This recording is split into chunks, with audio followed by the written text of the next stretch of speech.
Wurstel in meiner Garage umeinander, in der Radfahrtensiedlung. Löst die Probleme des Landes beim Stammtisch, so Wörter wie Einspeisevergütung. Ja, ich bin endlich heut und fad, mein Leben wird so schön stark.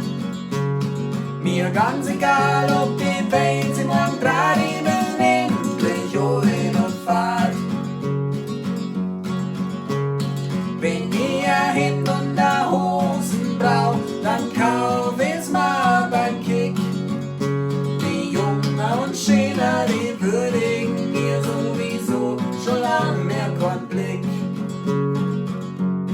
Ja, ich bin endlich heut und out, die Szene wird mir sauber laut. A Zeitung von gestern, die Korn ausschaut, ich bin endlich heut und out. Her in mein Burm über irgendwas reden, versteh ich nimmer viel. Ich frag nicht noch, was das alles bedeutet, weil ich's eigentlich nicht wissen will. Ja, ich bin endlich alt und blöd, einer, der nix mehr versteht. Ich weiß die Hälfte Zeit nicht, um was geht, bin endlich alt und blöd.